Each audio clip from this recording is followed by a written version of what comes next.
So this happened about 10 years ago when I was in college. I'm a female and I was a sophomore at about 19 to 20 years old, and I was horribly naive. The college I went to was a religious school and had several rules that students had to follow. The rules important to the story are: no drinking on campus. You could only visit the opposite sex in their room during visitation hours, and during visitation, the door had to be left open. I was not an unattractive girl, and I happened to draw the attention of a guy who shared the same major as I did. This means we had a bunch of classes together. He introduced himself to me as Andy, and we began talking. He was very tall, about 6'4", and quite heavy. At one point, he weighed about 300 pounds. He expressed romantic interest in me, but I wasn't attracted to him and told him this whenever he brought it up. He would immediately backtrack and say how happy he was being my friend, and he didn't mind that I didn't care about him romantically. I did get along very well with him though, and we hung out just the two of us frequently. The other people in our class began to expect to see us together, and we became fast friends. Andy had a girlfriend when we met who attended another school. He broke up with her during the summer break between freshman and sophomore year, but unbeknownst to me, the reason for the breakup was that he wanted to start pursuing me more actively. When I came back from summer break, something had changed. Andy became more forwards towards me, often making comments about how pretty I was and that I should be with him. I began to become uncomfortable with the attention and told him so many times. I unfortunately didn't want to lose him as a friend, since he was one of only a few friends I hung out with. A lot of those friends I met through him, so if I had to cut him off, I would have close to no one to talk to. Andy would often swing wildly from charming and sweet to insulting and manipulative. He would offer to take me places and help me with things, then would say that I owed him something in return for those things. He would say we were so close and we should just date, since we were already practically together all the time. Alcohol made it worse. I tried to avoid drinking with him, but it did happen occasionally, either off campus or sneakily while in his dorm room. He sometimes used my past relationships to manipulate me into feeling guilty. As a religious person, I'd committed a cardinal sin by sleeping with the two guys I'd previously dated before meeting Andy. He brought this up a lot, implying that I was damaged goods because of this. He at one point told me, "I'm the best man that you could possibly get because of your past." Eventually, I caved and told him I'd date him just to see if there were any feelings there whatsoever. This, of course, made him ecstatic, but it also made him extremely overprotective of me and jealous of any attention I received from anyone of the opposite sex. He would call and text me constantly, and if I didn't pick up the first time, he would call me until I did. He constantly questioned where I was going to be and would follow me there if possible. I worked for the college as a short order cook at their late night grill, and Andy would wait for me to get off work almost every night. He would sit at one of the tables for hours, just waiting for me to finish my shift. It began to creep me out, but I chalked it up to him being an overprotective boyfriend. We did eventually have sex, but I was still not physically attracted to Andy, and I was essentially waiting for him to finish every time we did the deed. He made me feel like it was a necessary part of our relationship, and that, because I slept with my exes, I also needed to sleep with him. Despite this, I did genuinely enjoy his company and our conversations when he wasn't being possessive. We tried being in a relationship for 2 months, until Christmas break rolled around. When I went home, I had the chance to clear my head and speak to my family about the situation. My mom especially seemed uncomfortable with how frequent Andy contacted me, and it got way worse while we were apart. He got a hold of my family members' Facebook pages and phone numbers, and he would call or message them whenever I didn't immediately answer his calls or texts.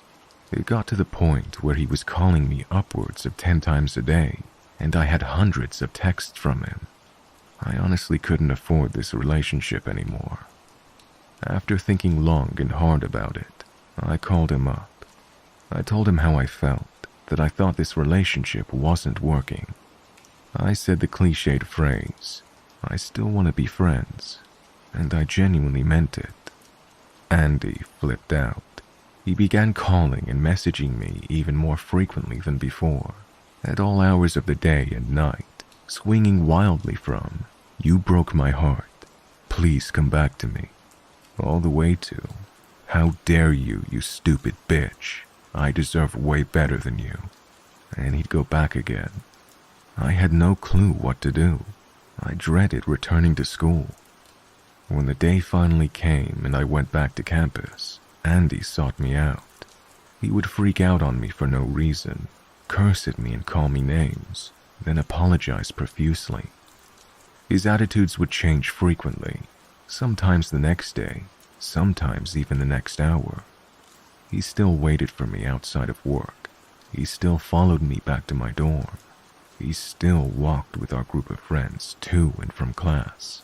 When they were around, he would pretend to want to be friends, then wait until we were walking alone and start in on me. He would push me or step on the back of my heels while I was walking and mock me. Then when I complained, he would say he was just joking. I didn't realize it at the time, but he was showing all these warning signs, and I was too stupid and naive to pick up on them. I did tell him I thought we needed to spend some time apart, and that worked for a short while. Andy eventually seemed to even out, and a few weeks later invited me to his dorm room to play video games with him as a peace offering. When I arrived, he snuck me in the back way so we didn't have to leave the door open. He offered me a drink. This made me nervous, but I was an underage college student, so far be it for me to turn down an alcoholic beverage. Everything seemed to be going all right. We were getting along and joking around, so I got more comfortable. I had another drink, and very quickly after this, I started to feel exceedingly tired and had trouble standing. I don't know if he was topping off my drink when I wasn't looking, or if, God forbid, he put something in my drink, but there was no way I was leaving that room that night. And he became very accommodating and arranged for me to crash on his couch. I agreed, but I could tell something wasn't right, so I told him in a drowsy voice while slurring my words that under no uncertain terms was he to try anything sexual that night. He laughed it off, but agreed, and the last thing I remember is curling up on the couch and falling asleep. I don't need to tell you what happened that night while I was passed out. The next morning when I found out, I was horrified. I yelled at Andy, who laughed it off as something funny, that I brought it on myself by drinking. I then left. I went to my dorm room across the campus, crawled into bed and cried. I skipped classes that day and stayed in my room the whole time. I called out of work. I didn't want to do anything or see anyone. I didn't tell anyone what happened then, and I honestly didn't know that what happened was considered sexual assault until months later. At some point during the afternoon, Andy tried to sneak into my room. I freaked out, yelling at him to get the fuck out. He apologized and told me he just wanted to drop off some things, and he didn't think I'd be there. He had a hot water bottle and flowers. How sweet. Not. He kinda threw them in the room and shut the door as I yelled at him to leave me alone. A couple of months went by. Andy still followed me sometimes, but I told him to back off. He still messaged me, but I mostly ignored him. He followed me off campus on multiple occasions, and I also learned that he'd been following me around for quite some time. I began to develop anxiety about seeing him everywhere, and I went to the campus doctor. I explained parts of the story to him, and he gave me some Xanax and antidepressants to help with my paranoia. I tried my best to function, but my grades suffered, and so did my friendships. By this point, I had maybe 3 friends left who didn't think I was this horrible person that led Andy on, and then dumped him and broke his heart. The icing on the cake for me was when Andy crashed my birthday party. Apparently he asked one of my friends if he could help plan it, but she didn't know that we weren't speaking, so she agreed. He showed up to the park where it was being held, drank all the alcohol, then began telling my few friends that I still had how much of a bitch I was. He called me a whore. He told them I led him on and broke his heart, and the entire evening was ruined. Unfortunately, he was too drunk to drive himself home, so I was nominated to bring him back by driving his car. I mentioned I didn't want to do this by myself, so a friend offered to ride with me to help carry him into his dorm room, but immediately after that, she booked it. She left me alone with him in his dorm room, even though I told her I was extremely uncomfortable being alone with him. She knew some of what happened, but I think she figured I was being dramatic or exaggerating. Immediately after she left, all of a sudden he wasn't that drunk anymore. He immediately turned hostile and threatening. He told me if I didn't stay with him, he would hurt himself, and he pulled out a pair of scissors. He held the blade of his scissors to his wrist, and I took a step back. I was at a loss of what to do in this situation, so I simply stated that he shouldn't hurt himself, but I really wanted to leave. I backed up and slowly went for the door, but he jumped up, dropped the scissors, and grabbed my wrist. He yanked me back from the doorway and twisted my arm behind my back until I cried out. He then threw me against the wall face first, slammed the door shut and locked it. Then he picked me up and tossed me onto his bed. I was terrified, but I told him that if he didn't let me go, I would scream. He covered my mouth with his hand and told me if I screamed, I would get into trouble for violating visitation. He said he was going to let me up if I promised to stay in the room with him. I tried to portray that I was calm and relaxed, but inside, I was scared for my life. I thought if I stayed, he would try to assault me again, or worse. I agreed to stay with him, and he let me up off of the bed. I sat up, and with all the strength I could muster, I smiled. I said I would be okay hanging out with him, but I really had to use the bathroom. He agreed, but told me not to take too long. He said he'd be waiting outside the door. The dorm bathroom was actually a shared bathroom between 2 dorm rooms. In Andy's room, there was a door to the right that led to the bathroom. Then if you walked through the bathroom, there was another door on the opposite side that led to another dorm room. Both bathroom doors could be locked from the outside to prevent someone from one dorm using the bathroom to access the other dorm room. I went into the bathroom and closed Andy's door, then prayed the guys who lived in the next dorm room were trusting enough to leave the bathroom door unlocked. I walked to the other side and tried the doorknob. Miraculously, it turned, and I opened the door into the room of 2 very surprised guys. I apologized and mumbled, "I just need to get out of there," before turning to leave. They both stared incredulously at me as I ran out of their front door. I left that residence hall and ran all the way across campus to my dorm. All of a sudden, I heard footsteps behind me, and I heard someone shouting my name. My heart sank. It was Andy. I panicked, but the hall that housed my dorm was directly ahead of me. I picked up the pace, and Andy followed suit. He was gaining on me, and it had been ages since I ran. I could see the entrance to my dorm. I had my key out and grabbed the door handle of the first set of doors.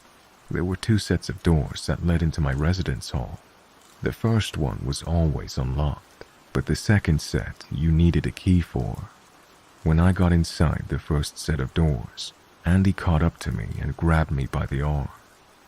He tried to use his weight advantage to pull me back, away from the second set of doors, and out of the entrance. I fought with everything I had, yelling at him to let me go the whole time.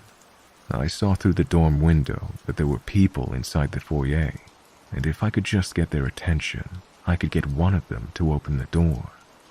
I finally managed to get close enough to the second set of doors to knock. The instant I knocked on that door, Andy let me go. He walked away quickly, letting a few choice curse words fly in my direction before jogging back in the direction he came.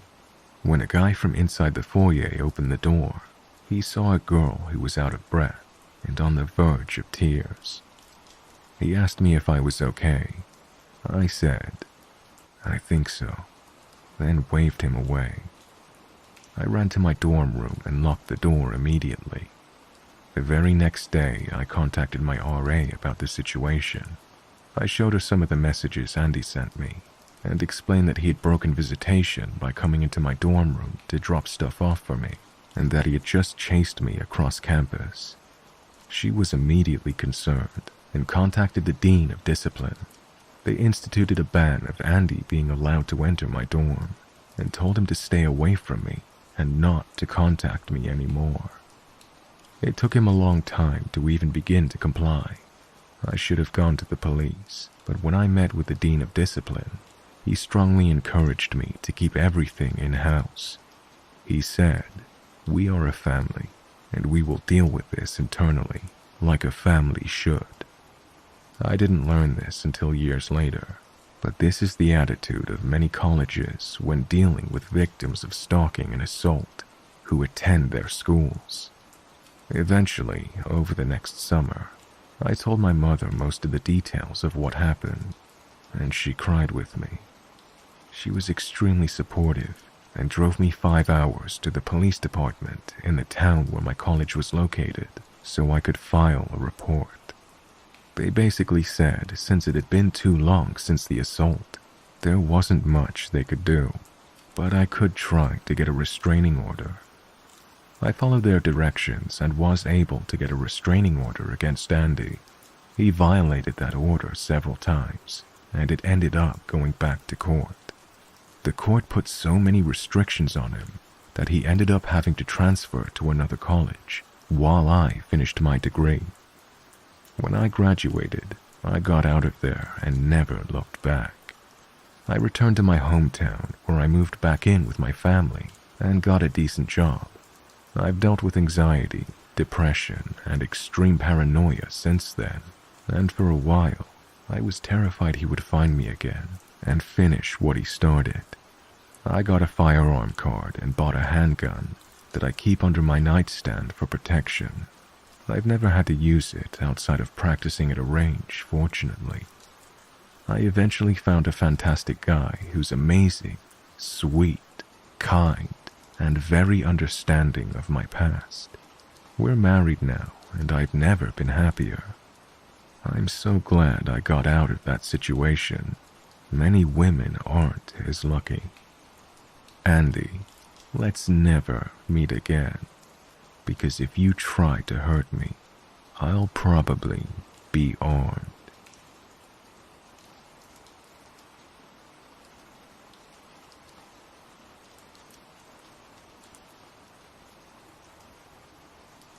When I was 16, my friend had told me one of her boyfriends liked me. I asked which one, and she said Austin. I said that I would be okay with her giving him my number. She did, and a week later, he became my boyfriend. There was nothing out of the ordinary at first. He seemed like a nice guy, and I felt like I could trust him. Fast forward to a week later. I was at his house, and he wanted to make out with me. I said no because we were in the middle of a video game. He got mad at me and started to have a meltdown. He dragged me upstairs by my hair and I couldn't fight him. Once upstairs, he began to abuse me. I was scared and didn't know what to do. I kept getting abused for a year and a half because I was too scared to leave. Finally, I did, and then I found out some pretty weird stuff about him. I'd heard from a friend of his back from his hometown that he'd planted a bomb in his school and then tried to light himself on fire. Plus, he's been institutionalized more than once. Okay, major red flags, and I wish I would have known a lot sooner. I graduated high school early, at the age of 17, and then moved out of town and started going to college. I had Austin blocked from everything: phone, Facebook, Twitter, basically any social media site. I blocked him if he was on it. Not even a month into college, I kept getting these calls and texts from numbers I didn't know. It was him. I had to constantly block numbers. I was getting tired of it, so I answered one. He was asking me which dorm I lived in because he was on campus and wanted to see me. I threatened to get security and the police if he did not leave. He hung up. I'd gone home that weekend, and then there was a knock on the door. I answer it, and it was him. He was holding a coffee cup and smiling at me. He tried handing me the coffee and told me it was my favorite kind. He was right. It was a regular order at the local coffee shop. I asked him how he knew that, and he confessed that he'd been watching me when I go there. I quickly shut the door and called the police and told him that's what I was doing. He left, but when I went back outside, the coffee cup was next to my car. The thing is, I don't know how he got my address. None of my friends ever gave it to him, and I sure as hell didn't. Fast forward to right before my 18th birthday. I was in the musical at my college, and I'd been advertising it on my Facebook, so friends and family knew when it was. After our Saturday show, I'd gotten a text from an unknown number that said, "Thanks for making me laugh. You did really good tonight. From A." I lost it. I showed one of the girls in the show with me, and she got security to walk me back to my dorm. A few weeks later, I found out that he'd bought me birthday presents and wanted me to come get them from his house. I told him no, and he kept bothering me about it. Yet again, he ended up showing up at my house when I was home. It was about 11:30 at night, and I heard a tapping noise at the window.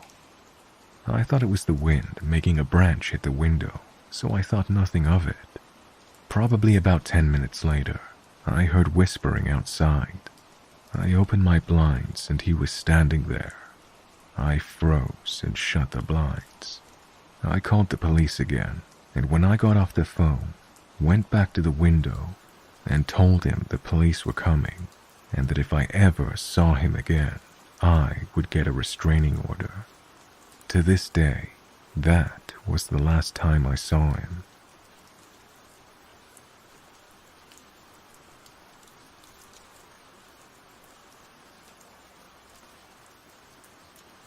I'll start with some brief context. I lived with an abusive male partner who didn't value my safety whatsoever. He got really mad if I didn't leave the door unlocked, and we lived in a not-so-great part of town. He was way older than me. I was barely 18 at the time, and he was 26. Neither of us owned a car. He worked at Waffle House, and I was getting sick constantly, so keeping a job wasn't easy for me. He liked drugs and alcohol, and he traumatized me in regards to both. He blamed me for his usage and would assault me while he was on it. Fun fact, he said if I reported his conduct, he would blame me because he was the one on the substance, even though he held me down and forced it, not me. I digress. When I finally got the courage to leave him, for the last time, I did it while he was at work. I begged my mother to get me necessities. Instead, she called the cops. There was a warrant for his arrest, and she got a police escort just in case. As soon as he got out, he immediately started messaging me from a different, new number, threatening to murder me and my family if I didn't go home with him. It didn't matter if I blocked him. There would be a new number and he would keep at it. I was scared, but I thought for the most part I was safe. After all, he didn't have a car. I was wrong. About a week into this, he and his gun-owning friend showed up. He banged on the door and was screaming. His friend owning a gun is important because he repeatedly said that he and his friend would shoot us. My window was on the second floor facing the street, and my stomach dropped when he saw me. I immediately dropped and army crawled to my little brother's room and hid in the closet. His window faced the backyard, and I guess my monkey brain felt safer there. I was the only one home, and scared that if I breathed too loud, he'd hear me. I was terrified. I didn't want to call the police because my dumb ass thought he'd hear that too. I silently texted my mom. Police arrived about 20 minutes after my mom said they were on their way. He and his friend were taken into custody after the same friend had gotten him out on bond. His friend did have a gun, but he didn't. Bottom line, I was able to get a restraining order, and I'm strictly sober, and definitely in therapy after that.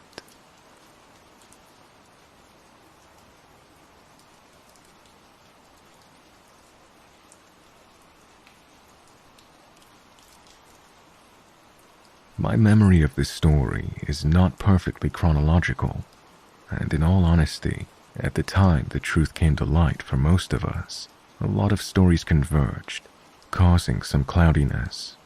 This was over the span of at least 6 months. When I was ending my senior year of high school, ready to transition into my freshman year of college, I was added into a group message on Facebook with a bunch of other incoming freshmen by my roommate. Her name was Fran. We'd met through the Facebook page for our school and ended up living together all 4 years. She rocks. Anyway, I believe there are about 10 or so of us in this group chat, and we talked all day, every day, leading up to our arrival on campus. We'd gotten really close over the summer, and had hung out in smaller groups quite a few times already. The day we arrived on campus, everyone scurried to their rooms to unpack. My roommate and I were setting up our room with the door open, when the mother of one of our neighbors popped by to greet us. We went over to their room to meet them, and their mother introduced us to her daughter, Sam, and her roommate, Nancy. Both of them were nice girls, and we talked for a bit before going back to our room to continue unpacking. We invited them to come with us to the welcome party later that night. When the time came, we were all organizing to meet up for the campus welcome party in our Facebook group. We had added our 2 neighbors to the group chat after telling everyone we invited them. We agreed on a time and all met up down there. It was a lot of fun for everyone, and we continued to regularly hang out following that day. As time passed, smaller groups of people from the large chat began to get closer and closer. Fran and I became quite close with our neighbors, since their room was near ours. We usually kept the door to our room open, as it was a common hangout spot for all the people from our group. We just asked that they would knock if it was closed, but that otherwise everyone was always welcome. One day we were all hanging out, talking about high school, and Nancy tells us that she never went to a prom because she was bullied, and everyone at her school hated her. We all felt so terrible and apologized that this had happened to her. We assured her that prom really wasn't that fun anyway. She seemed to appreciate that. We noticed following this that Nancy was an open book and would often tend to share personal information without really being prompted. However, I don't think anyone minded. It was a weird time for everyone, and maybe this was her way of bonding with others. I remember also that she had a very dark sense of humor and would often make strange jokes alluding to things like violence. Strange as it was, again, we brushed it off as though she was just struggling to connect and awkwardly overcompensating. As time goes by, she continues to disclose intense personal details. She ended up disclosing experiences such as sexual assault and abuse, things that people in our group who'd gone through similar things really connected with her on. One night I was at a chain diner with Nancy and another friend from the group chat. In a moment of silence as we ate our food, Nancy blurts out, "I used to have an eating disorder, you know." Too stunned to think of an empathetic response, both of us just kind of raised our eyebrows and said, "Wow, this sounds like a pretty cold reaction. I understand." But please know, at this point, there was something new every time we hung out with her. It was hard to keep saying something meaningful, especially when it was so often out of nowhere. It was overwhelming, so most of us began to distance ourselves from her. My roommate and I started keeping our door closed most of the time, just so we could at least get warning when someone was going to come in. However, Nancy didn't respect this request. She would often just swing the door open and come in. So, one night, we decided we would start locking our door to help reinforce the knock first policy. We were sitting in our desks doing our homework when we hear someone turn the knob and push. Of course, being that it was locked, the door didn't open. The person aggressively jiggled the doorknob before finally knocking. I remember looking up at my roommate, creeped out, and being met by her wide-eyed stare back. We opened the door, and lo and behold, Nancy cometh. She asked about the locked door, quite jarred by this matter, and we explained our reasoning. She stayed and hung out a while, and we talked. She looked at Fran's prom photo on the wall and told us how she was prom queen at her school and how she was so popular and loved by everyone. How awesome, we thought. We asked to see pictures of her dress, and she showed us. We told her how beautiful it was and how she looked so nice. A bit later, we said our goodnights, and she left. As we spent less time with her, the stories became more and more intense. She was being stalked, and she showed us photos of her walking down campus, taken by someone else. We saw text after text from this person to her, threatening her and berating her. We were scared for her and would make sure to accompany her wherever she went. At the same time, she began to experience fainting spells. She refused to take them seriously. We would see her just randomly fall onto her bed occasionally, but most of the time she would just report them to us. She told us it happened in the shower many times. Her roommate, Sam, being a concerned and caring human, reached out to Nancy's parents. They got her in to see a doctor, and she returned to school with a heart monitor, which was somewhat shocking to us, given that she told us her family was neglectful and abusive. Maybe they just got involved since Sam had called to keep up a good front. During the time she'd had this monitor, not a single episode occurred. As soon as it was gone, again she fainted. Interesting. We were not in the business of questioning anyone's health or looking to accuse someone of dishonesty, so we simply continued to distance ourselves. Eventually, we began to speculate, and pieces of the puzzle fell into place. The first thing we realized was that the prom stories did not match up. She told us that she was hated and bullied, but she also told us she was prom queen, and we saw pictures of her dress and her at prom. Why would she lie about that? At this point, we assumed she was probably just lying about small details in her life to control the way we viewed her. Fran and I continued to figure things out that didn't add up. She told us she was assaulted by a family member in her youth, and he was in prison for it. So, being young women adept at Facebook creeping, we got to researching. For a few hours, we combed through Facebook pages, tracked down the names of all family members, looked up criminal records and databases, and never found a single thing besides a speeding ticket. Now this was starting to get weird. Why would someone lie about things like that, especially after other friends had genuinely been through similar circumstances? Not cool. Fran and I were sure that we were being lied to constantly at this point, but we had no idea what to do about it. We are both far from confrontational, so we thought to have a meeting of the minds instead. We invited 2 people from our group chat, who we believed to be the most level-headed, over to our dorm, in the hopes that we were just anxiously hyping each other up, and that they would bring us back down to earth. We whispered our thoughts to them, as we didn't want her to pass by and suddenly hear us. I'm sure we were making a bigger deal out of it than it was necessary, but it was so eerie. They actually agreed with us, and we decided we were officially not going to be friends with her anymore. honestly. At this point, we barely were anyway. She stopped getting invited to group hangouts, and I think she began to get the hint. Sam was still friends with us, so there was definitely a lot of tension between them. One day, Sam noticed Nancy on a Twitter account that didn't look like her personal one.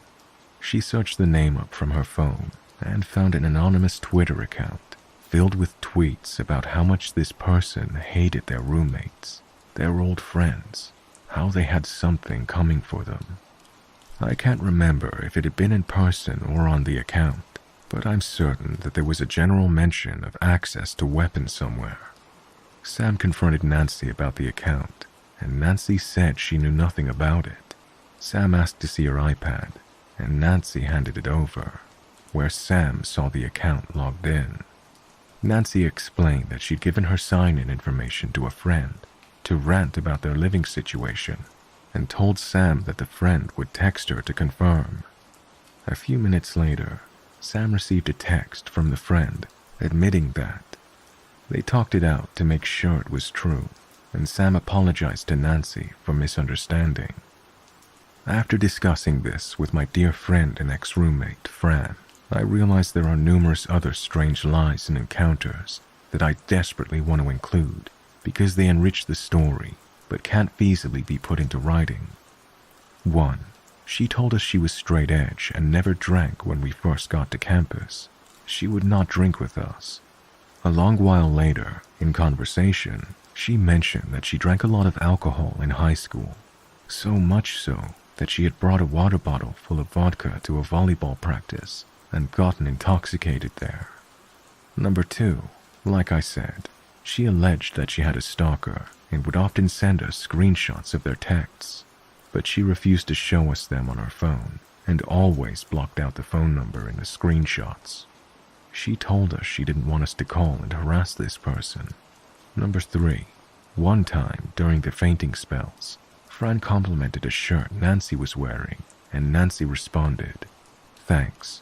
My mom said if I faint again, she's going to return it." And that really shows how she would just spurt out very serious things casually. 4, as shown by the door locking incident, she had a really bad read on personal space. Once, when I was away at home, Fran had a really bad migraine, and Nancy came over to check on her throughout the evening. She would stand over Fran as she was resting and insisted on calling her Princess. Sam said she'd woken up in the middle of the night to Nancy sitting up in bed staring at her. 5, she came back from being home over one weekend and told us that her parents took all the money out of her bank account and pushed her down an entire flight of stairs. She did not have a single visible scratch, bruise, or bump on her. That's not to discredit, it's just a note. And 6, we're pretty sure she would pretend to be on the phone arguing with family because she was doing so once, and we could hear no one talking or yelling back on the other line. Moments later, she received a call, and we could hear someone loud and clear responding back. One of our friends was a commuter student and invited a bunch of us over to his house for a bonfire, luckily without Nancy. We were all sitting outside in the dark by the warmth and light of the fire. Given that bonfires pair pretty well with a spooky tale, Fran and I decided it was time to bring out our hypothesis on Nancy's dishonesty to the whole group. At this time, we figured she'd been dishonest about the prom story and the fainting. We still believed everything else otherwise, warily. Everyone began to admit that they thought it all seemed untrue, and we all began to piece more lies together out loud. I remember the intensity of it all. We felt like investigators, like a detective on a case, finally finding that last piece of evidence. For a long time, we all got really energized and were on a passionate group tirade about the whole situation. The energy died down a bit, and finally Sam got everyone's attention. When I was on her iPad, I saw a free texting app. What if all those texts were fake too? The stalker, the friend, silence. It was absolutely silent. "We should call it," I said. Those numbers don't work for phone calls. So one of the girls pulled up her phone and entered the number of Nancy's friends from Sam's texts. We sat in silence as she pressed the call button. It was a dead line. The hair on my neck stood up. The whole lot of us sat there, entirely aghast. I think being outside in the dark certainly intensified this, but we were honestly horrified. We realized that the Twitter was her, and she was making those tweets about us, about Sam, and she mentioned weapons. We tiptoed back into our dorm that night, and Sam slept at her boyfriend's. Sam, Fran, and I decided we needed to share this information with our RA, just in case. We concocted up a rather ridiculous plan on how we would get there without Nancy noticing. We asked to meet the RA in the downstairs office, rather than one of our rooms. Then, and this is the ridiculous part, we each went down a separate staircase. Highly unnecessary and hilarious to me in hindsight, but I think it highlights just how scared we really were at the time. We disclosed most of the information to the RA that pertained to us being in danger, but nothing about abuse or assault. In the event that those things held any truth, it wasn't ours to share. And that's kind of where it ends, for now and hopefully forever. I can't quite remember much detail after that night, and I don't think the RA did much more than just talk to her. But I'm not sure. She got a new roommate and moved out. I know she befriended some new people and they stayed friends, as far as I know, until we all graduated. In all, I don't know if she was ever truly a threat to us. I somewhat still believe much of this was a strange and unacceptable way to try and connect to others. There's a piece of advice that my roommate's awesome mom shared in all of this, and a warning I heed to others. If something seems too good or bad to be true, it probably is. Regardless, for my own well-being, I have kept my space from Nancy and intend to indefinitely.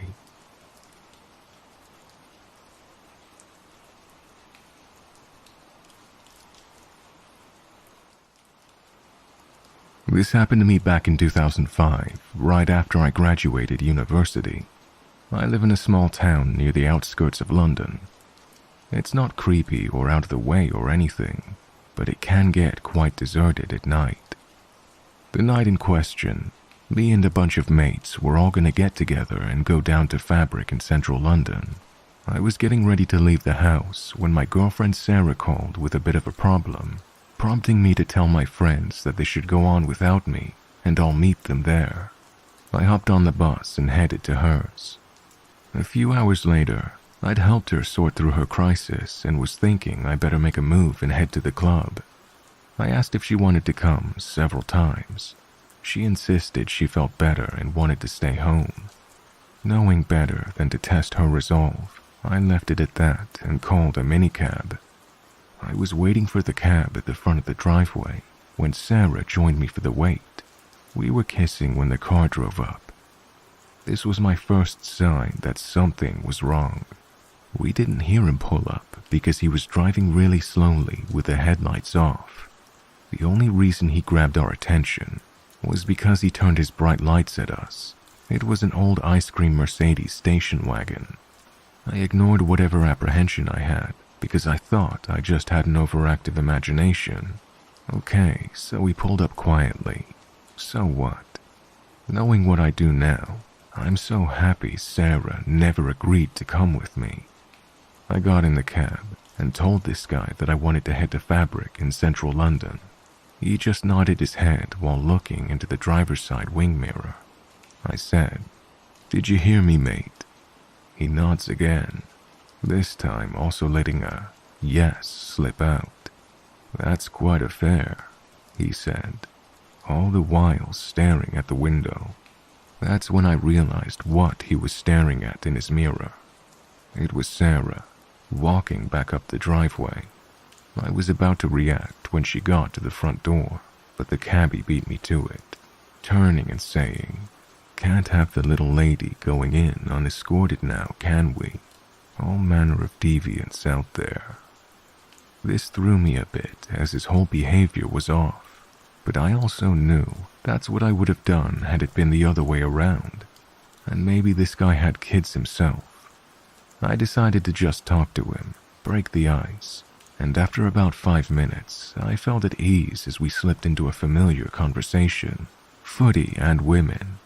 It was all okay, until he started telling me about his ex and best friend, how they'd been hooking up behind his back, and how he kicked the ever-living shit out of his best friend for it. Then he started fixating on his ex, saying how all women were whores and liars, and were only out for themselves, that men are only there to pay off their debts and wants. He even tried to justify a time when he kicked the shit out of her, saying that men can be excused from their actions if appropriately provoked. Then it got even weirder. He started talking to me about men, trans men, and then he started talking about them in a disgusting way. And then he said, "Though some ladies are mighty fine, like that lass of yours."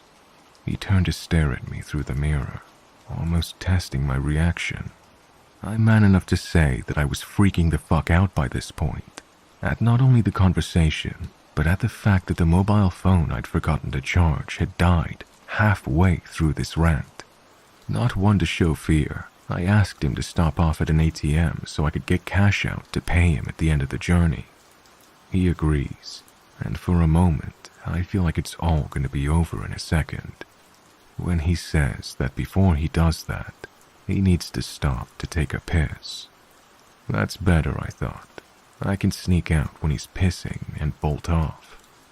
He turned off the main road and went through a random residential area before we finally found ourselves going down a dirt road and heading toward the woods. "Mate, where the hell are we going? You can take a piss anywhere."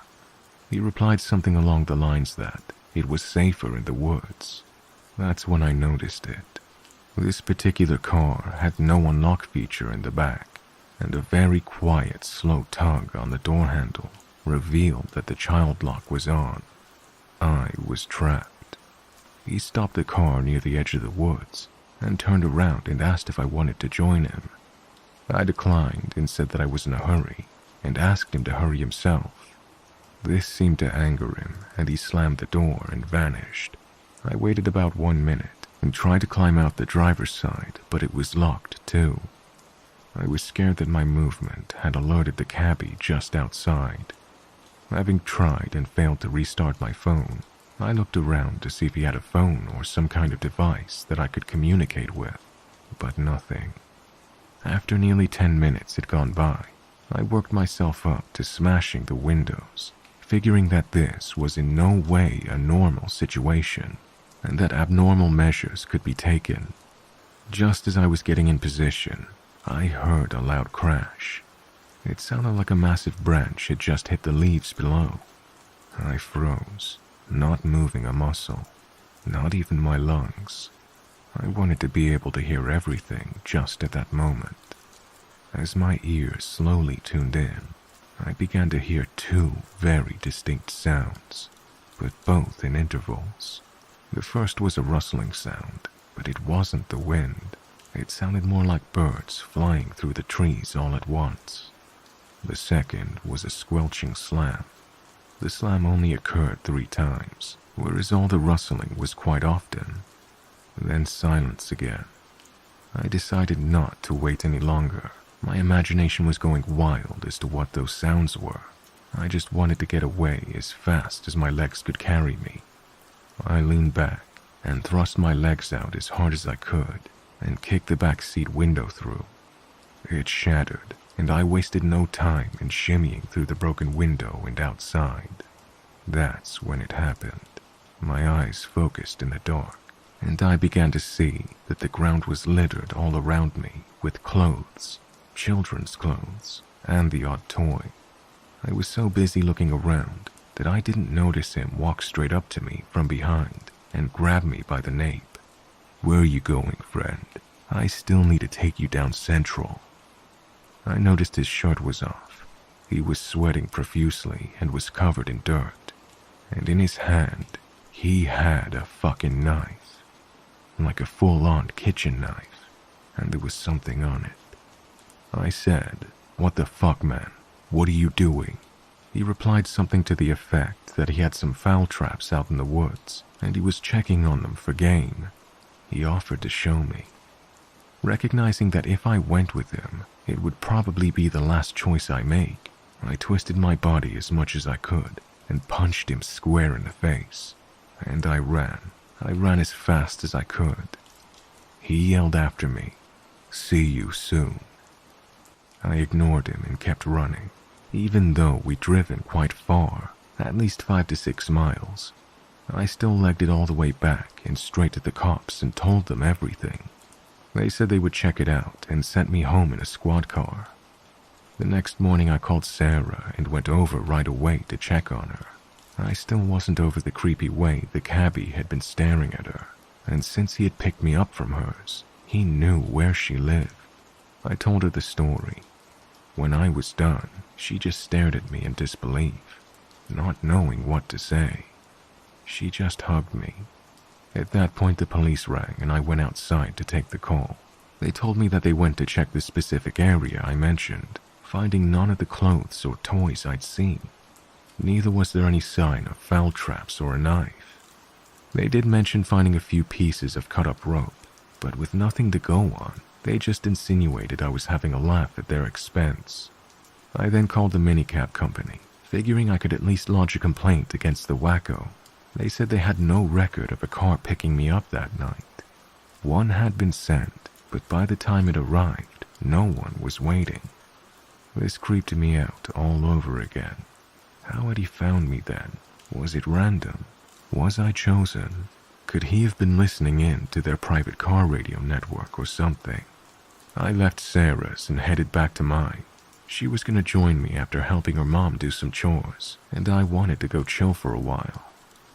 I should mention at this point, me and Sarah are now happily married, and that all is well. However, that day, after I got home from hers and took a shower, I wandered over to the window. What I saw sent a chill down my spine, and it still does whenever I think about it. I saw it, that fucking cream Mercedes station wagon, and the crazy cabbie staring at me, with such a cold, empty look on his face, until he slowly smiled and drove off. He told me I'd see him again. He wanted me to see him, wanted me to know he could find me when he wanted. I still don't understand how he followed me, or what his intentions were, and I've never told Sarah about this last incident. About a year later, I took out a loan and moved me and Sarah to another part of the country, and my parents followed soon after. Over the years, I've pondered what he was going to do, where he wanted to lead me, what the noises were. How had he found me when he stopped to clean up the spot in the woods? But most of all, why had he even picked me that night? I suppose I should be happy it was me and not some other poor victim who might not have reacted as I did.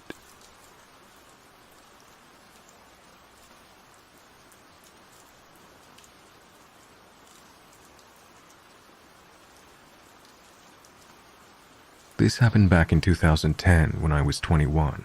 My best friend and I had blown off any sort of responsibility for the whole summer and chose to just party instead. It's probably no surprise that by the end of the summer, we were both evicted and now condemned to our parents' houses until we got our shit together again. One night, we were at my mom's place playing Left 4 Dead until about 2 a.m. when Cam decided to call a cab and head back to his mom's place. He had to use my phone to call the cab company because he forgot to pay his bill. This was also the days before Uber and Lyft, so you'd have to call the station and they'd send a cab. About 15 minutes later, we could see the cab waiting outside, and he got in and left. About 10 minutes later, I got a call on my cell phone from the cab company. I knew the number by heart, so I knew it was coming from the central station. When I answered, There was a woman on the line whose voice immediately sent shivers through my body. "This is Badger Cab calling for Cameron. His cab has arrived." I was confused and responded with something like, what? She said, "Tell Cameron to come outside." The voice was echoey and distant, like it was an auditory house of mirrors bouncing around a fog-drenched void. I wasn't sure why the voice was creeping me out so much, so I tried pushing it aside and just told her that he already left like 10 minutes ago. I glanced out the window and saw a car idling outside on the street. It was parked a bit to the right of my house, so all I could see were the brake lights. I figured dispatch probably sent an extra cab on accident, but the woman responded almost like she didn't hear me the first time. "Tell him to come outside," she repeated, but this time with a rigid bite in her tone. "He was already picked up," I repeated. There were a few weird noises for a second, like the wind was blowing into the microphone, and then the call dropped. I redialed the number to the cab company, and a man answered. I told him what had just happened, and let him know that they must have sent 2 cabs on accident. "I don't have any female cab drivers out tonight," the dispatcher told me. I thought to myself, maybe it was a guy with a high-pitched voice.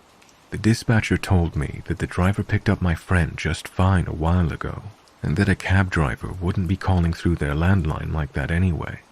When I told him there was a car idling outside and reiterated that there was 100% a woman calling, telling my friend to come outside and get in her car, he started getting very creeped out and worried. We both figured that someone had to have spoofed the cab company's phone number. It's pretty easy to do, but that didn't leave us with any comfort. Why was someone spoofing a cab company's phone number and waiting outside their customer's pickup location? How did she even know that Cameron had called for a cab? The dispatcher radioed his driver and made sure he had Cameron and that everything was fine. Then he let me know that he was safe and almost to his destination. The dispatcher and I talked on the phone for a couple of minutes, brainstorming what the fuck could possibly be happening. From his perspective, it's almost like someone is following and trying to lure a customer into their car, which is probably not good for business. After Cam made it to his mom's crib, he called me on the landline there to ask what was going on. The only logical explanation he could think of was that it was this stalker he's been dealing with for several years. He had a restraining order on her because she would follow him, break into his apartment, and wait for him to come home. She would do all sorts of weird, creepy shit like that. I'm not totally convinced that's what was happening though. How would she have known he just called for a cab on my phone? How would she have known where I was living with my mom? If he were leaving my actual place or the place of one of our close friends, then that would be plausible. But we were pretty tucked away on the outskirts of town in a suburb, and my mom has a different last name than I do, so she couldn't have Googled it. But it's the most logical explanation either of us could come up with, so it's the one I'm betting on, until someone throws out a better theory.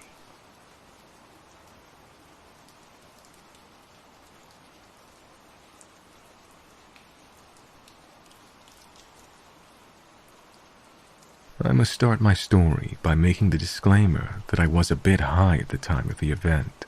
I'd smoked with my boyfriend 2 to 3 hours before, so it was minimum really. With that out of the way, here it goes. I was at my boyfriend's house after a night of cooking and watching movies. I couldn't stay the night because I had a matter to attend on the next day. Usually my boyfriend would drop me off at home, but like I said, we'd smoked, so I preferred he stayed home and I could just ride in an Uber. It was quite late, a bit after midnight, and of course he did not like the idea, but it is usually safe to have an Uber ride back home, so I brushed it off. The time came for me to leave, and my boyfriend came with me to the Uber store to say goodbye, and he made sure to get a look at the guy and the plate. And I went off. The drive from my boyfriend's to my house takes about 15 to 17 minutes. When we were about 7 minutes away from getting home, he suddenly started talking to me about gas prices and whatnot. Asked if that was my boyfriend before. I said yes, and he just started giving me weird vibes, asking how old I was, if I drive a car, what kind of car, and that stuff. At some point, we were passing through quite a desolated, somewhat long road, and there was a car stopped, seemingly having trouble. Then this guy asked me, "Hey, if the car was to suddenly stop in the middle of the road, what would you do?" "Let my parents know exactly where I am so they can come and then ask for help," I responded. Smart. Now what if I stopped and there was no one, and you had no battery on your phone? "That would not happen. I always have battery on my phone," I responded. And he just kept insisting on what I would do in this situation. It felt really weird and creepy, and my heart was beating so fast. He suddenly stopped asking, and I was letting my boyfriend know everything, live location included. When we were very close to getting to my house, he started talking about how dark and far from everything this was, and how he'd never been here before. I don't know. It was so weird I didn't even want him to drop me off at my house because of not wanting him to know where I lived. When we got to my house, he just said bye, and I quickly walked home and locked the door as fast as I could. I'm not sure if I was just paranoid or if this was just really off, but it felt weird, and next time I will definitely be staying at my boyfriend's.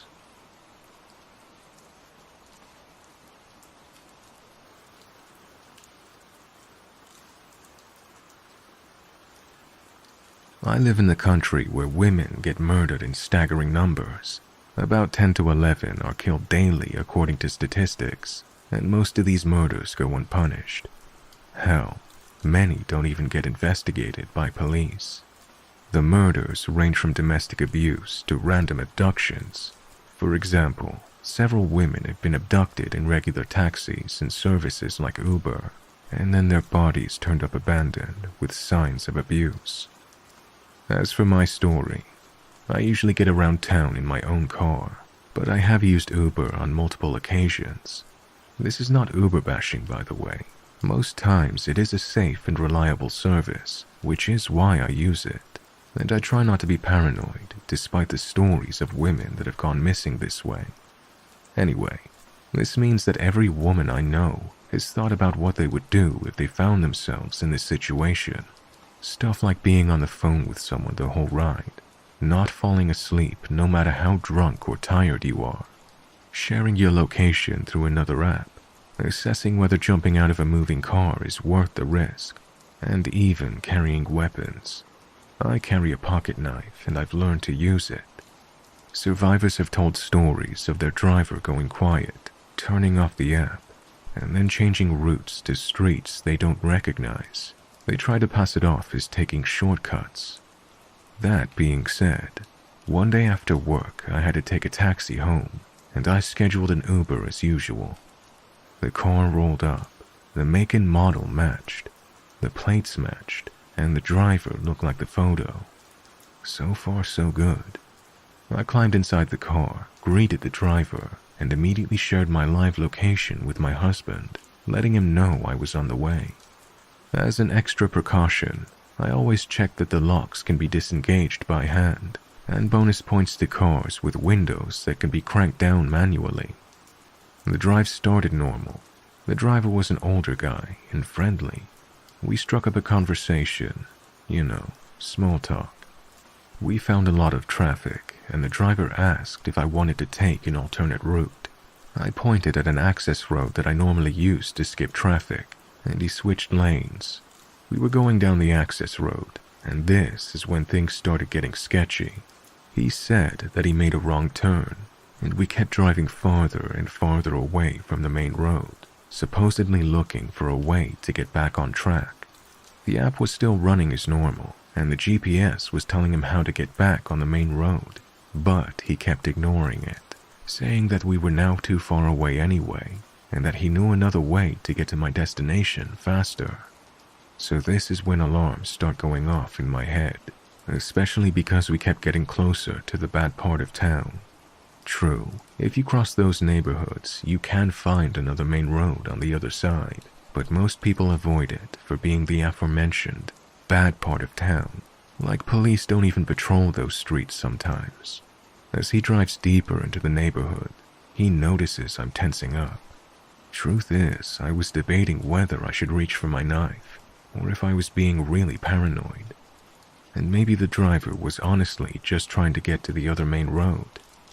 So he starts telling me about the neighborhood and that I shouldn't be scared, that it was a dangerous place, but that good people lived there. Honestly, I wasn't so worried about the people living in the neighborhood as I was about this guy taking the scenic route. So I started talking too, about how I was aware that there was a road that crossed to the other side, and that I knew exactly where I was. The conversation at some point turned to his daughter, who was college age, and I kept making as many parallels as I could between the girl and myself. My hand on my pocket knife at this point, the other hand ready to unbuckle the seatbelt, while I kept an eye on the map to make sure we were getting closer to the other main road, and thankfully we were. I did not begin to relax until I started recognizing where we were. We did eventually make it to my own neighborhood, and I made him stop a block before reaching my house. I didn't want the guy to know where I actually lived, and I skipped out of there as fast as I could. I really, really hope I was just being paranoid, and that I never was actually in any danger. But damn, that was an intense ride.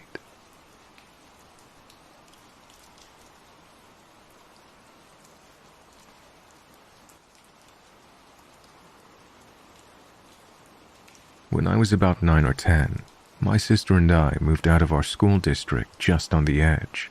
It greatly affected the school's test scores, so they opted to put me and my sister in a school taxi service than to just make us change schools. It was cool. Every morning you'd get some driver to take you to school in a specific car, and then after school, you'd go to the pickup line and get in the same car with a possibly different driver. I didn't have to do the whole bus thing anymore, and it smelled far better. Win-win. There were about 4 different drivers that would rotate our route, so very quickly we got used to them all and felt safe. I mean, after all, these people were being vetted and sent by the school. Why wouldn't you trust them? Like any other day, we got out of school and got in the car with one we didn't see as often, but it was often enough that we knew him. He pulled off and we went about our business. I was talking to my sister about her homework. She had just started kindergarten that year and was excited. We talked about the mean girls at school who were bullying her because she was bigger, saying she was slow and failed kindergarten. Now at this point we should be home, so I look out the window and don't recognize anything. I was confused and thought that maybe this was a new route home because of the construction. "Where are we going?" I asked. "I have to pick someone up." I immediately knew something was off, but I was 10, so I didn't know exactly what. Of course my sister didn't catch on. She was trying to do her homework then so she wouldn't have to later. I was trying to be nosy, but he had the GPS turned away from us. I also didn't have a phone, because my parents didn't think that at my age I would need it, so it would have been a waste of money. He drove around for about 45 minutes. During so, we passed farms and very little cars, until eventually he turned into this apartment building and called someone. "I'm outside. Where are you?" I hear him say. "No, tell him I couldn't get the boy. I got the other 2 though." "Okay, I'll be waiting." He hung up the phone and told me again that we were waiting to pick someone up, and then he would take us home. 15 minutes. That man waited 15 minutes before he called again, and he then said he was leaving. I couldn't make out what the other person said, but he replied with, "No, he's not coming." He told me sorry for the wait, and he turned the car around, and we started that long journey back. We didn't get home until 5:30. My mom was livid the minute she saw the car. She took us out and went for the driver. She had to be pulled back and she was screaming. The police were called and they questioned him. They asked us where we went, and I really didn't know anything about it. I was trying to remember everything so hard it all became a blur. I was just panicking. From what I remember, he wasn't charged with anything and was simply suspended for a few days, then given different kids to pick up. I may have been book smart, but 10-year-old me wasn't life smart. I am so glad nothing came of it.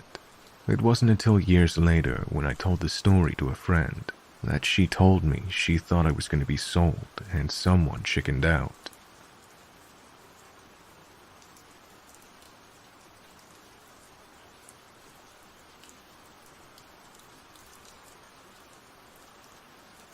I was drinking with a few coworkers of mine last week and decided I'd had a few too many and would Uber my way home. A guy around 35 to 40 years old picks me up in a nice car. The conversation started off normal enough until he starts talking about a girl he knows also named Jess. She was always hanging on me and trying to kiss on me and whatnot, but I thought she was too pretty, so I wouldn't date her. He went on about Jess from New Mexico and how she looked like an angel and how he thought she was too pretty to date. It lasted for about half the ride. Then he goes on about how he's seen a lot of strange things as an Uber driver. How a woman once got into his car and began to strip completely naked and began throwing her clothes out the window. He playfully jabbed that he hopes that doesn't happen this time, with a creepy, perverted smile. He then told me I was very gorgeous and how I, too, looked like an angel. It was an uncomfortable ride, but it had finally come to an end when we pulled into my driveway. He says, 5 stars for you, as I opened my door and stepped out. But then I heard his car door open too. He got out of the car. I was pretty drunk, but he was small and I wasn't too worried. I walked to my front door, keeping an eye out on the weirdo, who just kind of stood at his door as I walked into my house. Nothing else came of this, so it was a bit of an anticlimactic ending, but it was a creepy encounter for me, to say the least. Stay interesting, Uber.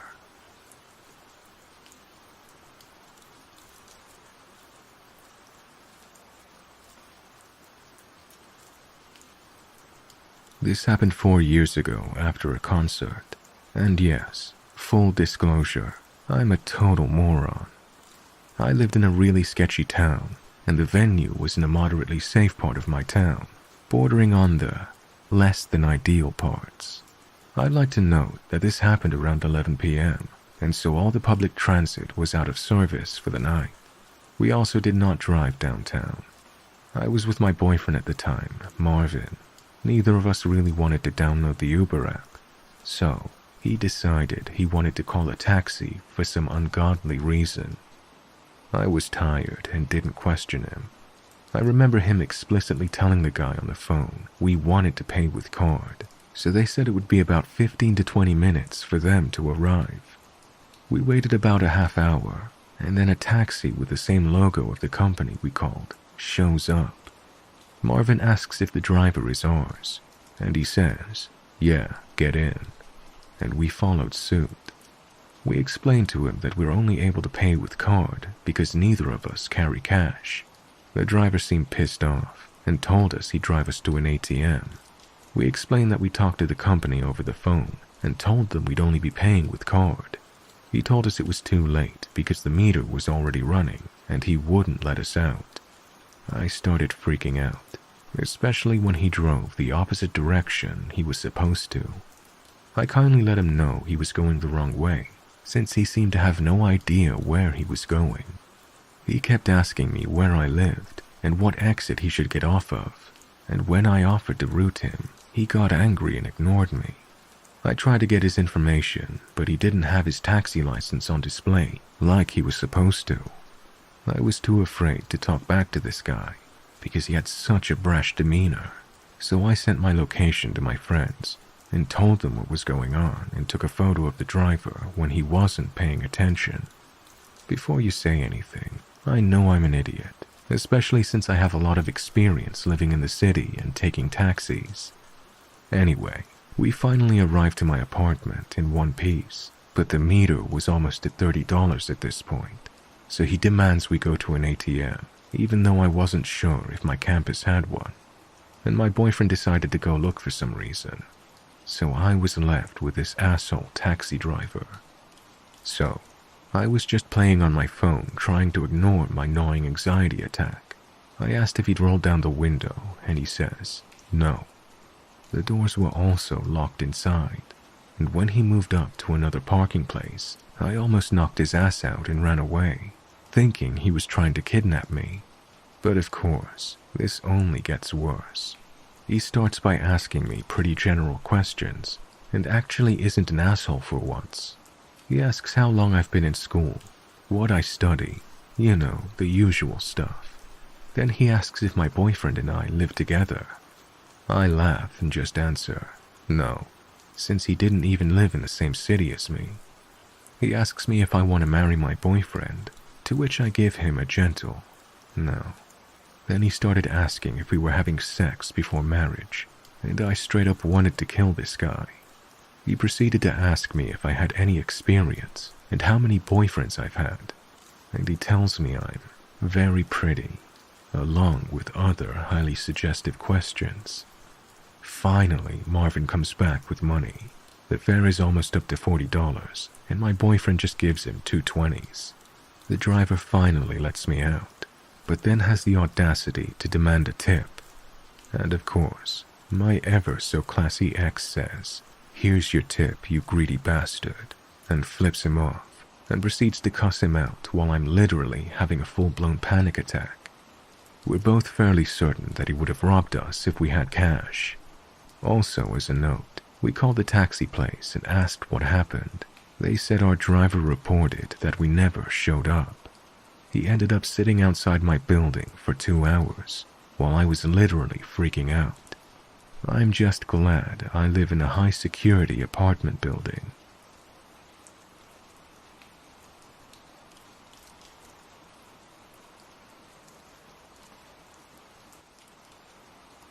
Okay, I know this is completely and utterly avoidable on my part, but I thought I'd share it anyway. It was 2 a.m. I had been drinking at a bar with my friends. I was drunk but relatively functional, and I decided to call a lift home.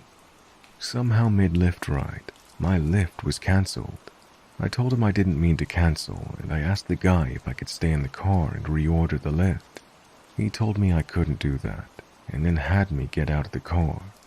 Immediately after I'd left the car, my phone died, so I was stranded in downtown LA after 2 a.m. I decided to just walk until I found someplace open, which of course, literally nothing was open.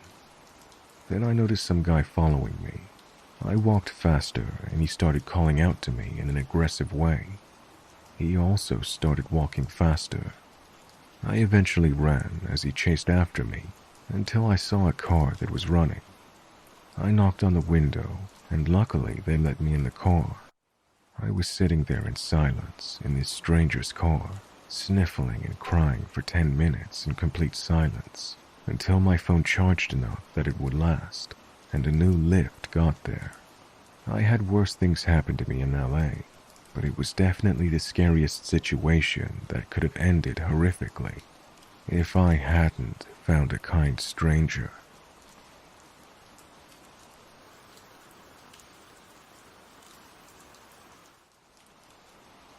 I was locking up a big warehouse I worked at one night. I turned all the lights off as I went through each section, so it was pitch black behind me. I was getting a really creepy feeling I was being watched, like the hair on my arms was standing up. I finished up and was going out the last door to the outside, and looked back one more time because I felt so uneasy. Sure enough, I saw a shadow peek out at me behind a wall. I called the cops. They went in the building and ended up shooting the trespassers. It was 2 14-year-old kids that had snuck in before I finished locking up. Unfortunately, one of them died. Being 14-year-old dumb kids, they started throwing shit at them. One thing they threw was a coffee cup that smashed against the wall behind them. The cop's story was he thought he was being shot at, so he started blasting.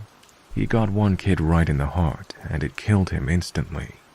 His friend that was standing next to him didn't get a scratch. When it all calmed down, I had to go in, and I saw the kid lying there.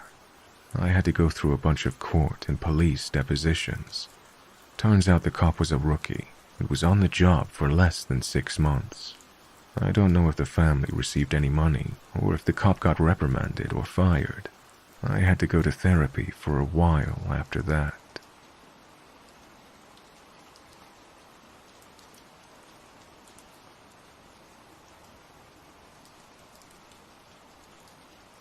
A couple of years ago, I was living in Colombo, Sri Lanka, at a small hostel on the outskirts of the city.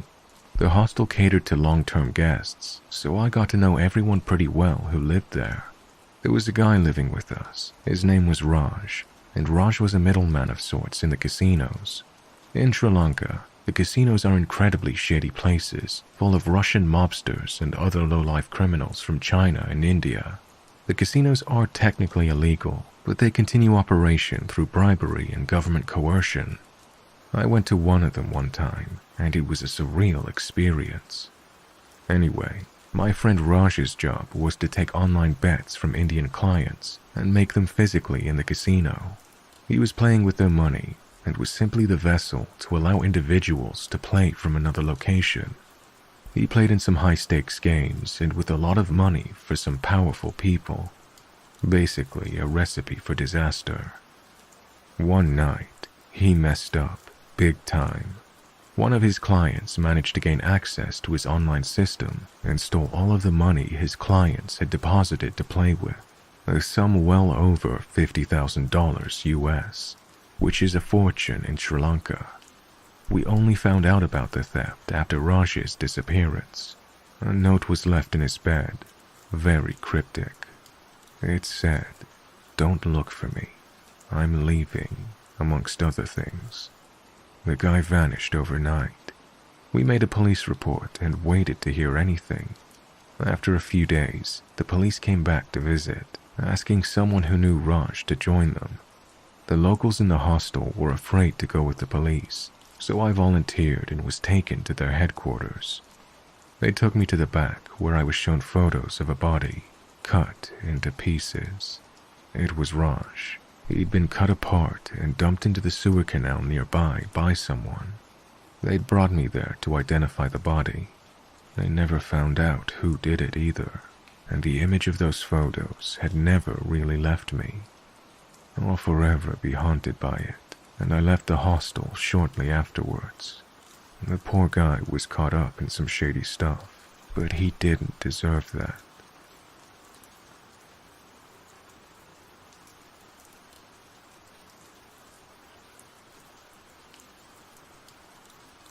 I used to work the 7 p.m. to 7 a.m. shift as a nursing assistant about 15 years ago. I worked the surgical floor, so most patients were pre- or post-op, but they would send up overflow from time to time, so we did have a death on occasion. Hospitals are generally well-staffed at night, so I didn't spend a ton of time alone, but as an assistant, things like bathing people and changing beds was a part of my job. One night I was given a patient bath. He was elderly and barely there in all senses. When I heard knocking, I checked the door and no one was around, so I shrugged it off and went back to work. Again, more knocking, but it didn't sound like the door. The third time I realized it was coming from the window. At first, this confused me, so I just opened up the blinds, thinking maybe some kids were running around, playing a joke. There were apartments nearby, and I guess kids are weird. When I opened the blinds, I suddenly remembered we were on the second floor, overlooking the parking lot. This sent a chill down my spine, and I waited there to see if there was any movement or reasonable explanation. When nothing presented itself, I just freaked out internally and shut the blinds. I tried rushing through the rest of the bed bath, hoping it was over. When the knocking happened again, I didn't go look. I finished up, grabbed my stuff, and got out of there. He ended up passing away a few hours later. I told a few coworkers, and they didn't seem surprised. They just kind of said weird stuff happened like that, and you get used to it.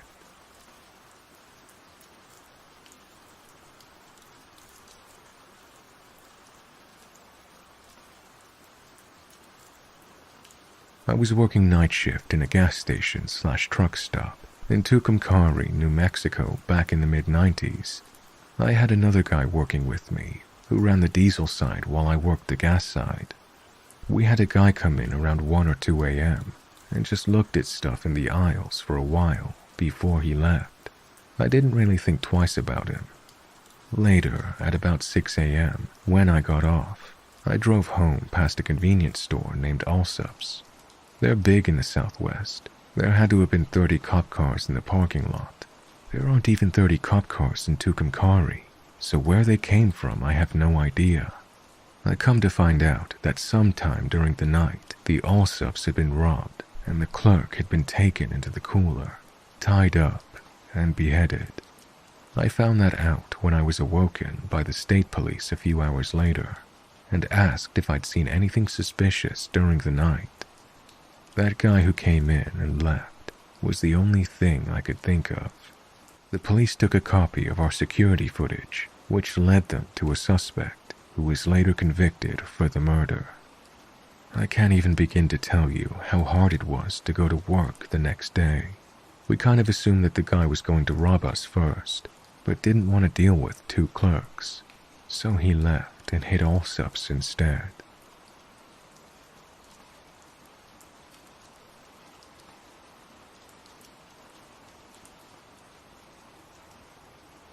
Buckle up, sunshine. I don't do nights anymore, but for years I did nights in residential care facilities. One of the spookiest was in a sole charge dementia facility. 15 D3 residents, and no one but me to keep an eye on all of them.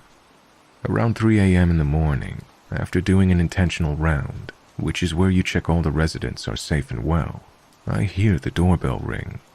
I get a sudden wave of goosebumps because this is a secure facility, and it's the middle of the night. I go and look out the window. There's no one there. I blow it off as being a hallucination. 10 minutes later, it rings again. I'm shitting myself. I go back to the window and check again. No one's there, but I look across the street, and a strange car is parked there. I take a photo of it just in case, and then I go back to my station where I've been playing a game of Match the Card Suits with a delightful but very demented lady.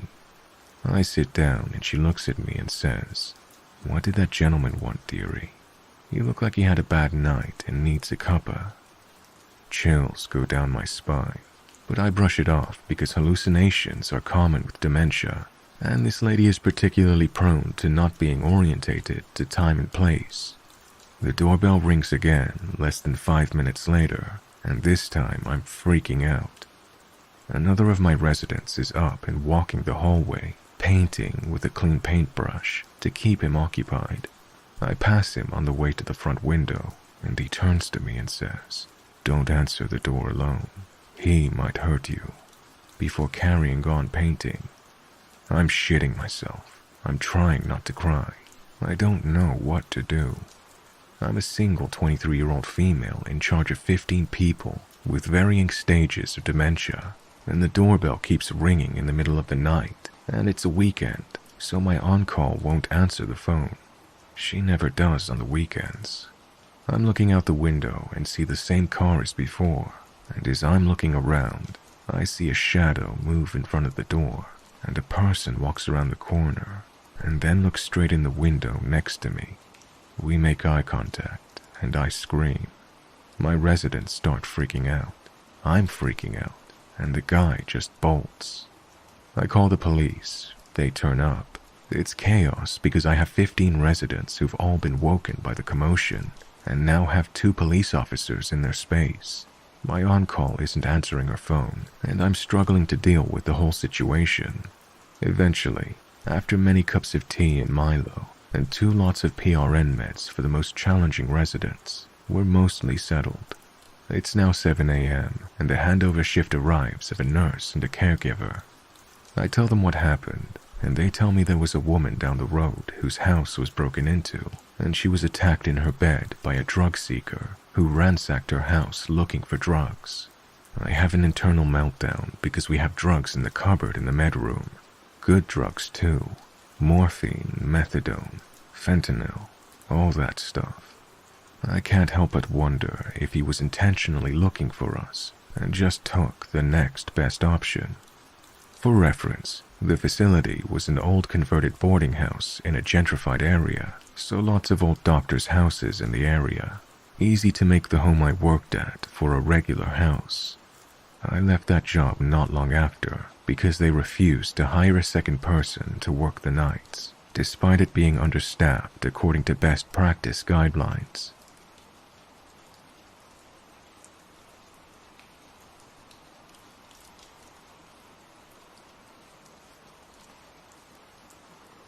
For some backstory before the main part, I smoke weed. I'd smoked for a while, mostly for recreational use, but also partly because I have some insomnia, and it helps with that. The only downside being it made me a bit paranoid, which was never a problem until I switched to vaping my THC. While vaping was much better and easier, I also started to get way more paranoid. Paranoid to the point that I thought there was someone else living in my house, and had even strategically hidden several of my kitchen knives around my place, in case of a break-in, my weed-addled mind concluded. And for those logical people thinking, why didn't you just stop smoking? Well, I was weak and had grown dependent on it. I just couldn't stop.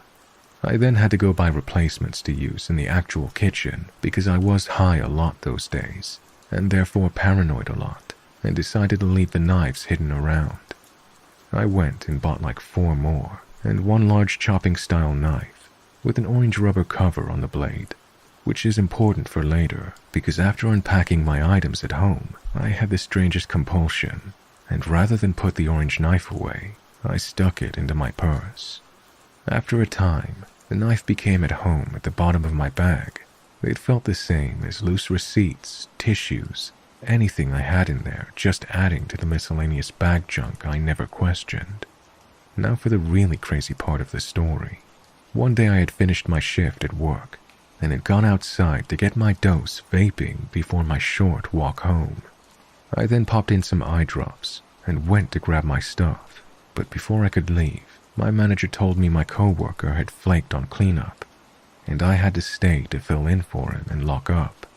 Needless to say, I wasn't in the right mindset to argue, and it took way longer to clean and lock up than it should have, mostly because my manager flaked on me as well, and I kept getting distracted.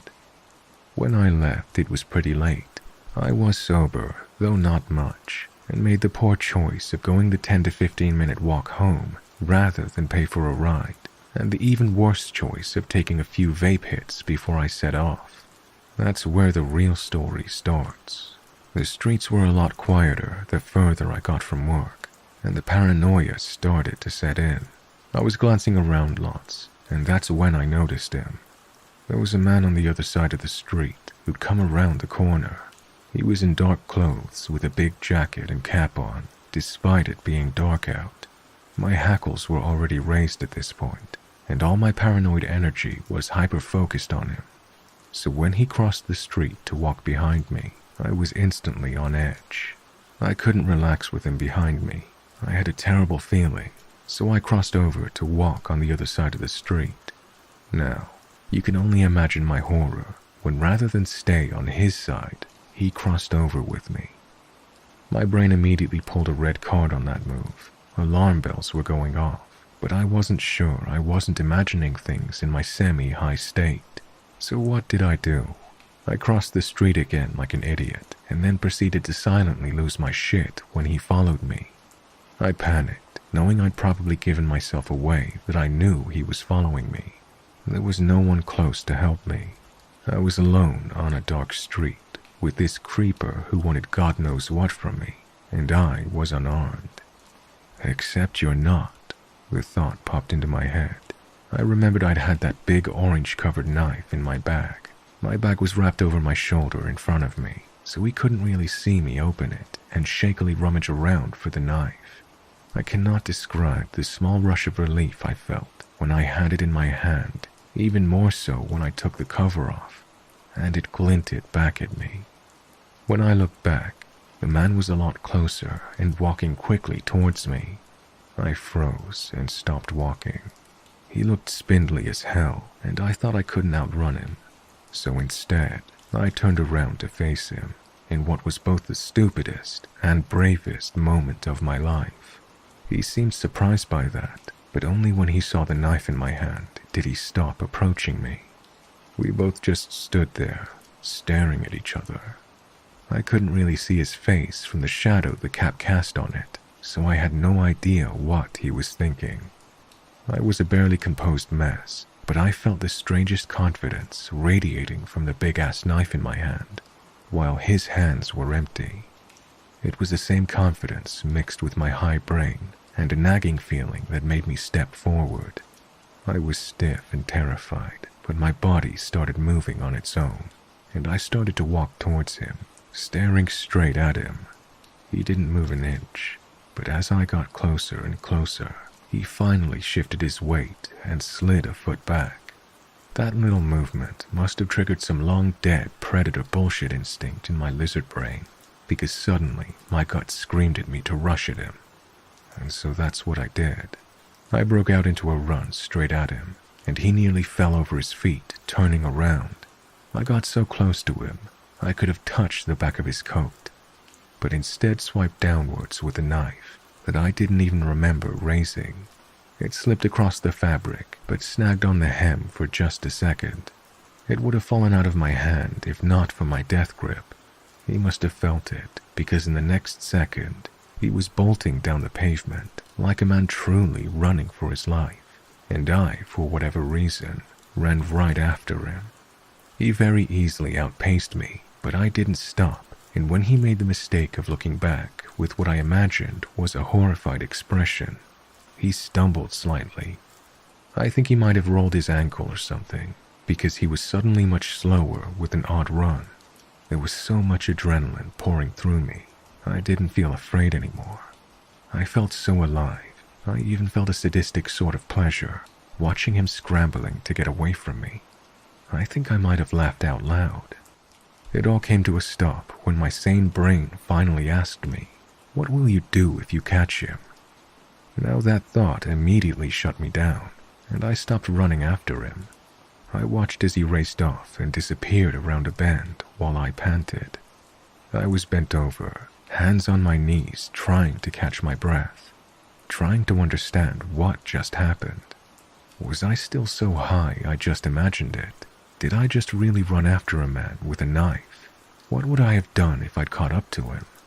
The adrenaline rush quickly just turned into sheer panic and disbelief.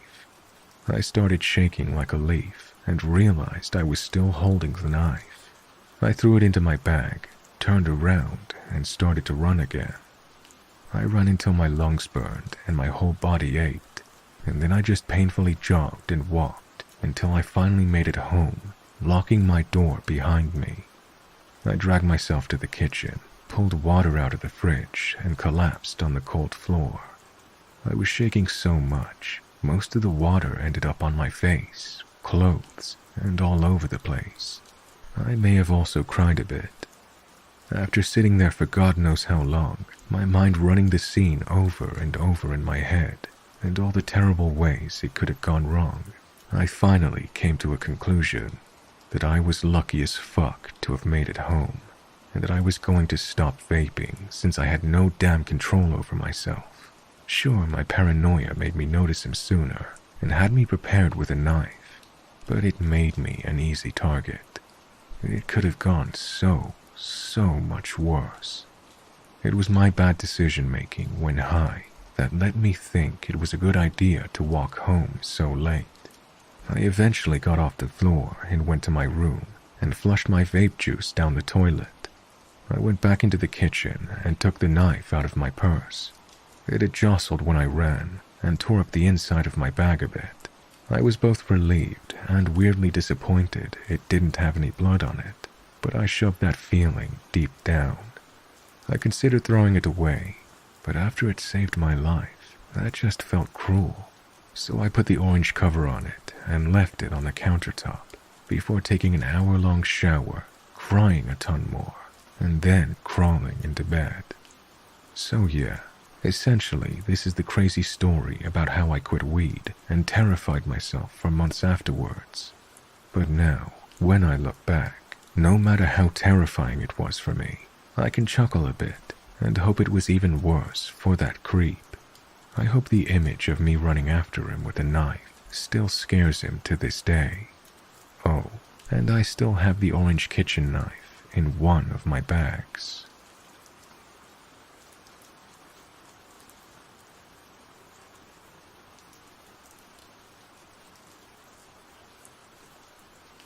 When I was in Afghanistan, we were in the mountains right on the Pakistani border. The first few months of deployment were pretty hairy, but as soon as winter rolled around, the fighting season dried up. Things got really quiet. Night shift went from, when are we gonna get hit, to, what kind of weird shit am I gonna witness tonight? I think it was February or so, and I was out on guard patrol in the north-facing machine gun shack. We all had night vision devices, so since it was pitch black, we always wore them on night shifts. Well, I was looking out into the mountains when I see what looks like a guy come crawling out from behind a boulder up the hill, about 100 meters away. Being February, we hadn't gotten hit in almost a month because there was 2 feet of snow on the ground and the temperatures were hovering right around zero. So the Taliban chucked deuces back to Pakistan and left us alone for the cold months. Now, this guy was on all fours like an animal, just sitting there, half behind a boulder, seemingly staring into my soul. So I pointed the machine gun at him and turned on the visible laser. I put the laser right on his nose and didn't get a reaction. Nothing. The guy just stared at me. So at this point, I'm getting a bit freaked out. I'd been blown up, shot at, almost RPG'd, and now some local is playing fuck games. I radioed into our tactical operations center that there was an unarmed local staring at me on the north post, and I either wanted someone to clear me to wax him or come out and look at what I was seeing. E5 on the radio tells me he's sending a private out to babysit me. Fucking dick. The guy comes out, looks up at the hill at this guy, and promptly nopes out of there. He goes back to the Tactical Operations Center and tells the E5 that there really was a guy just staring at us out on the mountain. So the E5 comes up to the shack, and I point this guy out. I shit you not, as soon as the E5 gets an eye on the local, the guy jumps up, hops up on the boulder, and starts screaming like somebody just dipped him in boiling water. Guard tower at the east corner can now also see the guy, and as soon as the crazy local started howling, East Shack loses about a 30-round burst of 7.62 out over his head. That shit is allowed when it's dead quiet. The crazy guy jumps off the rock and runs down the mountain screaming the whole way. It was dead quiet the rest of the night, but the commander upped security to 50%. Meaning half the guys on our outpost had to pull security for the rest of the night.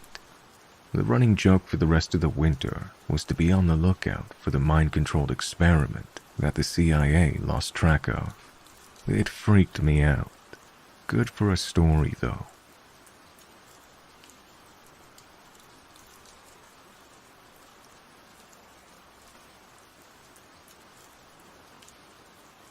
I'd freshly turned 18 and was working a closing shift at a small cafe in a grocery store.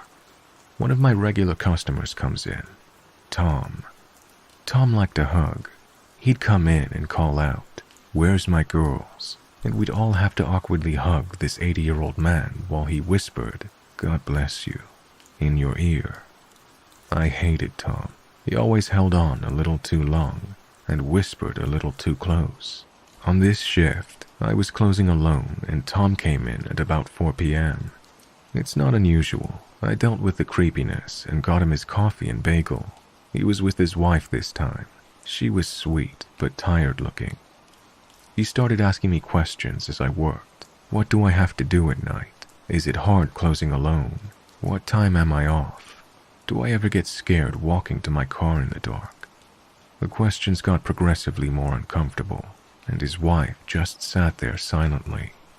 I answered as friendly as I could, despite the hair on the back of my neck standing up. I would catch him staring at me often. It was okay though. I was off work at 7, so it wasn't a big deal. Until he didn't leave. His wife went home without him, and he just stayed, staring for hours. I asked if there was anything else he needed.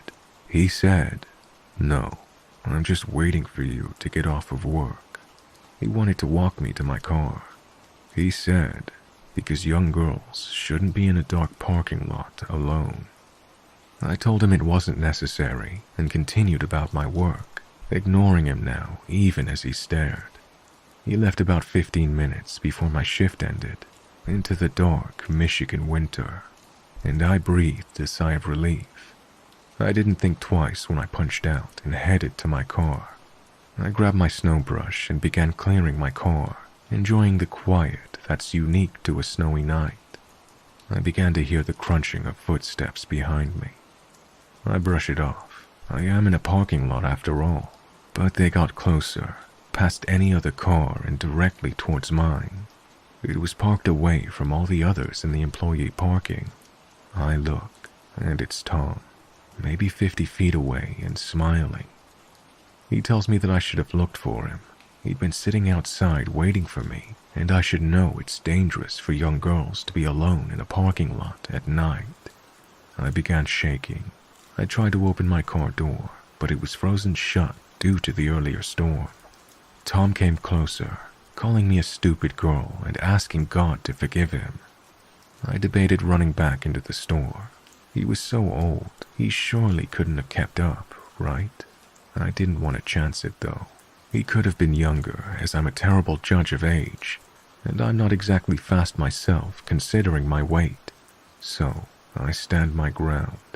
I fumble in my purse for my pepper spray, thankfully attached to my keys. I tell him to stay back, I have pepper spray, and to go home to his wife. He glowers at me. I show him the teal canister. We're about 15 feet apart now. He's well within range. He calls me a bitch, spits at me, and heads back into the store. I get in my half-uncovered car and drive home, terrified. I called the store when I got home and told them what had happened. They kicked Tom out and told him not to come back. He began cursing up a storm, and his wife had to come pick him up. He ended up getting arrested for indecent images of minors a couple years later, but I don't know the details as I'd moved away at that point. I can't say I'm sad to see him go though.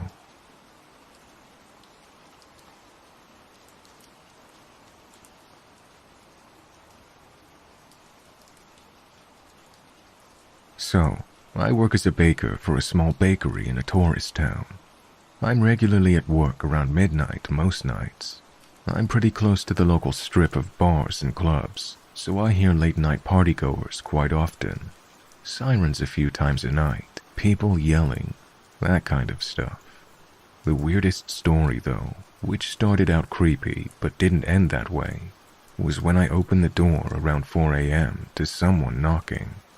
The only reason I opened the door is because my boss had literally just texted me, saying we might be getting an early delivery, so I thought it was just them. I opened the door and no one's there. I glanced around, thinking they knocked and ran back to their truck to start unloading, and then suddenly someone steps out of the shadows looking like Slender Man. I panic, but hold it together pretty well. And once they got out of the shadows, it obviously wasn't Slender Man.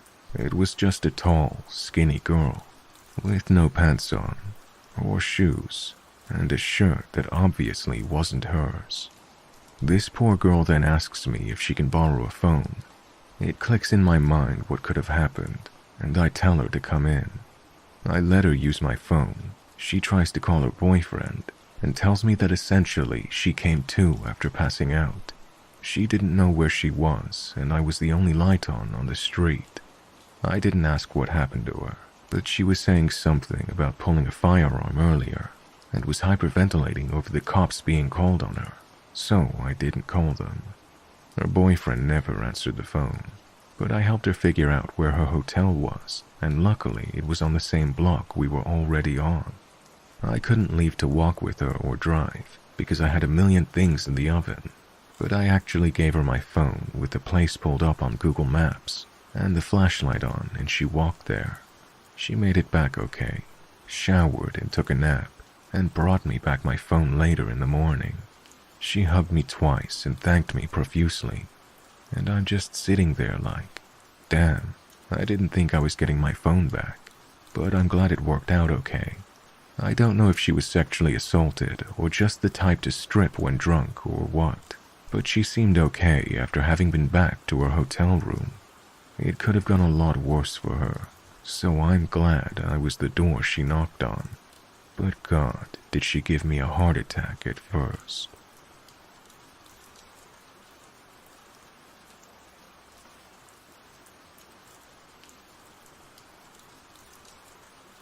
I work at a hospital second shift. Once, I stayed into third because we were short-staffed. It was about 2:30 to 3 a.m. I go downstairs to clock out. I go down and I'm almost to the office. The door at the end of the hall opens. In walks a middle-aged, 5'10"-ish white man. He doesn't say a word and doesn't wave. Nothing. He just walks past me. The door leads outside, and the trash and linen pickup are out there. It's not a public entrance, only for people in my department. These are badge-only entrances and exits. I told my coworker about it the next day. He had absolutely no idea who the man was or why he was down there. My coworker has worked at the hospital for 25 years. How and why does he not know this man? There's no trash or linen people on third. He was indeed wearing our scrub color. No one could identify him or tell me why he was down there.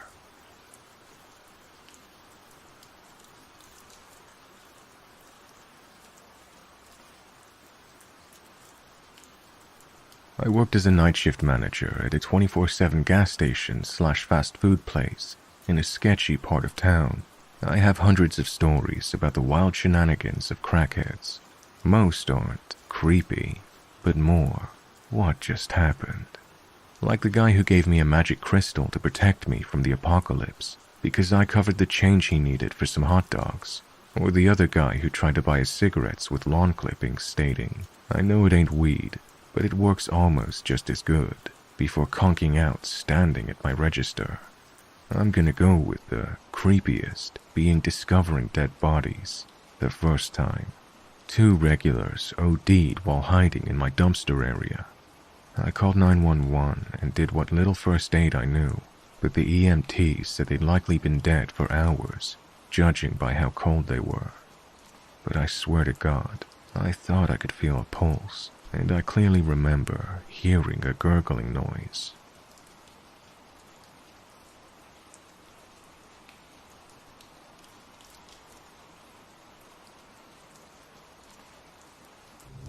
Hey guys, I hope you enjoyed that. If you have a scary story of your own to share and you would like me to feature it on the channel, please send it to the email in the description. Or if you prefer, head over to my subreddit, r/stories from Mr. Revenant. It's the stories that keep the channel going. Thank you all for listening, and thank you to my channel members and patrons. Fiona X Fox, Scott, I Like Booty, Monica Level Ace, Chris and Donna, Holly Spry, Kimber, Jasmine, Sanatix, Heather Haven, Kitty Cat Luna 2, ADHD Aurora, Janice, Cinderella Baby, Borderline Betty, Lady Dracard, Erica Nicole, Snowball Rathina, Melanie, The Honeybee 987, Pretty Girl 215, Ryan, Brooke, Wendy, Crafty Kel, Tina, Dina, Vampy Debs, Patricia, Amber, Krista, Brenda, Absinthe Alice, Christy, Kay, Spider's Web, Ooh La La Andrea, Sue, Monique, Sean Gorman,